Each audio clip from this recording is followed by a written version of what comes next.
severe storms are rolling in and imminent blackout is possible. Oh look, squirrel. Don't look.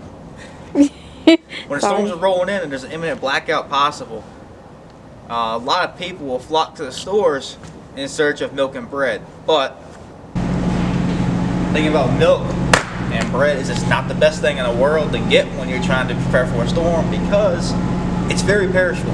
Don't buy this crap. Great food to buy when you're preparing is beef jerky. I'm a personal favorite of beef jerky. Beef jerky is awesome. And my personal favorite, not sponsored, but Duke's. You can't go wrong here. Another thing to include is canned meat. Being it sausages, Spam, tuna, whatever you fancy. That's an awesome thing to buy. Seriously. Canned food. Canned meat, canned fruit. It's awesome. You're not going to regret it. And when you need that sweetness, mandarin oranges, pineapple, other canned fruits, these are awesome. A little bit of fruit cocktail for your kids. It's perfect. These ain't going to go bad, and they're not going to get affected by the heat or the cold and the power outage. Canned fruits, another great option.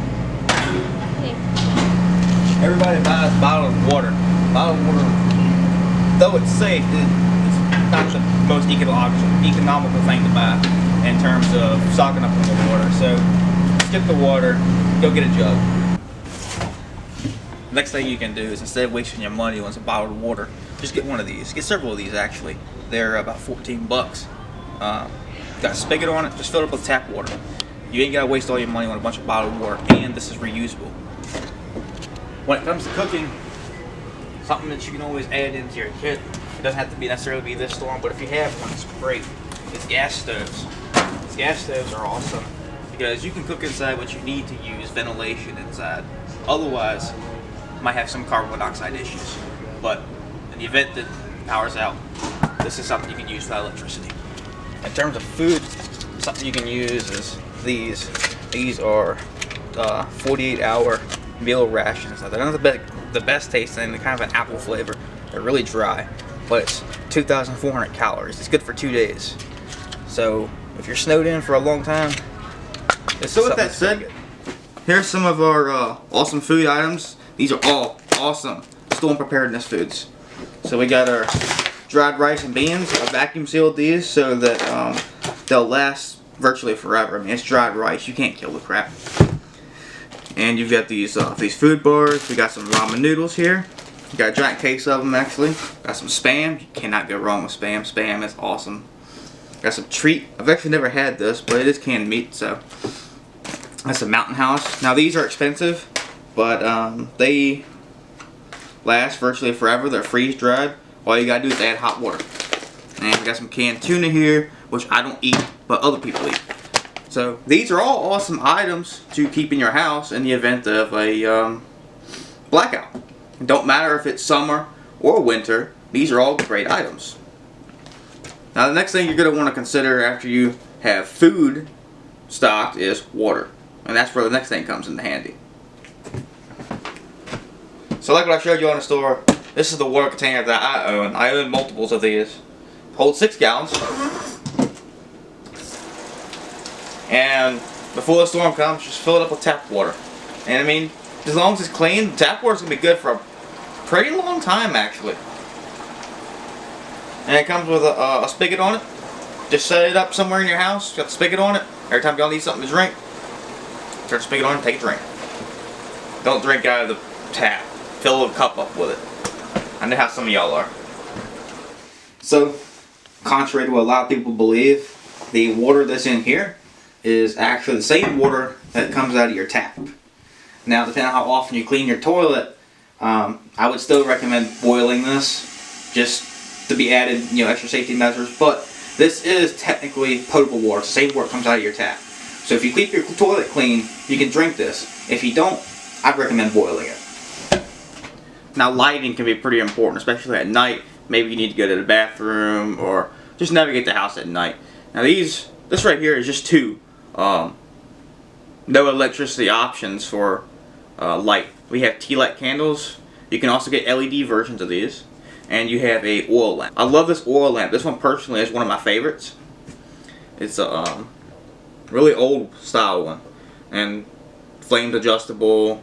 I mean, oil lamps are pretty self-explanatory, or at least I think they are. I grew up around them. Now you can get ones like this, which have a carry handle on them, or you can get the ones that have a glass globe on them, and they both put out quite a bit of light. Another option for light is glow sticks, long-lasting LED lamps and lanterns, flashlights. The flashlight that I carry every day is a stream light. I used to carry some other light, but I really like the stream light, and it's rechargeable. We also have these LED spotlights, or these LED work lights, and these things are bright as crap. Now, if you have one of these, this one in particular is rechargeable. Just charge it all the way up before the storm comes, and you'll have a few hours worth of working light in the event that you need it. So I would use these battery powered light sources extremely sparingly, but they do offer a really, really great source of light when you need a lot of light for something that you're doing. Now, something to keep in mind though with these lights like this, they do put off heat. It is an active flame. So this is putting off carbon monoxide right now. So you want to use this sparingly and only in areas that you have decent ventilation.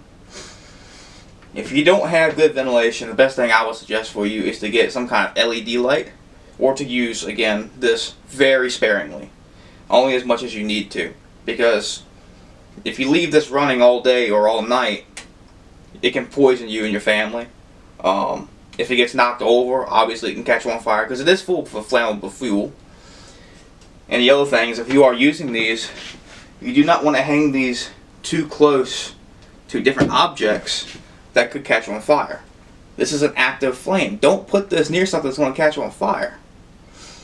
Just use common sense when you're using some form of flame as a light source or a heat source in your home. Now for cooking, you can use everything from a wood grill like this. The other kind of grill you can use a gas grill if you have gas. The biggest problem with gas grills is obviously gas runs out eventually, but if you have it, you may as well use it, right? So if you've ever gone camping in your life, you probably have one of these gas grills. This is a pretty fancy one, but you know, they come in all shapes and sizes, from little small ones to big honking ones like this. Use this outdoors. Don't use it inside unless you got good ventilation, otherwise you will die of carbon monoxide poisoning. The gas is odorless and it will kill you. So do this outside, or at least in a ventilated area. So now at this point, you've got your food, you've got your water, you've got everything squared away, ready to go. Power's out.